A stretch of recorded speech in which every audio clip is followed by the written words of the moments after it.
মুন্সিগঞ্জে জাতির পিতা বঙ্গবন্ধু শেখ মুজিবুর রহমান জাতীয় গোল্ড কাপ ফুটবল টুর্নামেন্ট বালক অনূর্ধ্ব-17 ফাইনাল খেলা ও পুরস্কার বিতরণী অনুষ্ঠিত হয়েছে।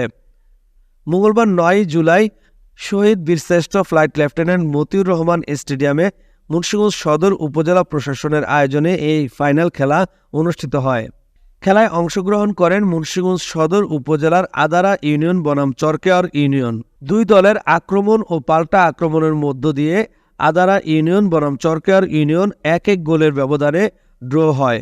পরে খেলার টাইব্রেকারে গড়ালে চরকেয়ার ইউনিয়ন 4-2 গোলের ব্যবধানে জয়লাভ করেন। মুন্সিগঞ্জ সদর উপজেলা নির্বাহী কর্মকর্তা আফিফা খানের সভাপতিত্বে খেলায় প্রধান অতিথি হিসেবে উপস্থিত ছিলেন জেলা প্রশাসক আবু জাফর রিপন। বিশেষ অতিথি হিসেবে উপস্থিত ছিলেন মুন্সিগঞ্জ সদর উপজেলার চেয়ারম্যান বীর মুক্তিযোদ্ধা আনিসুজ্জামান আনিস, ক্রীড়া সংগঠক নজরুল ইসলাম, জেলা ক্রীড়া অফিসার খাদিজা পারভিন, সম্মিলিত সাংস্কৃতিক জোটের সাবেক সভাপতি বীর মুক্তিযোদ্ধা মতিউল ইসলাম হিরো, মুন্সিগঞ্জ জেলা ক্রীড়া সংস্থার যুগ্ম সাধারণ সম্পাদক আয়নাল হক স্বপন, আদারা ইউনিয়ন পরিষদ চেয়ারম্যান সোহরাব হোসেন সহ জেলা ক্রীড়া সংস্থার অন্যান্য সদস্যবৃন্দ। এ সময় প্রধান অতিথির বক্তব্যে জেলা প্রশাসক আবু জাফর রিপন খেলোয়াড়দের প্রশংসা করেন এবং বলেন, স্মার্ট ডিভাইসে আসক্ত না হয়ে খেলাধুলায় অংশগ্রহণ করতে হবে।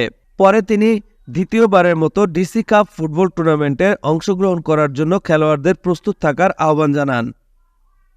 Mohammad Jahangir Alam, news 71.tv, Munshiganj.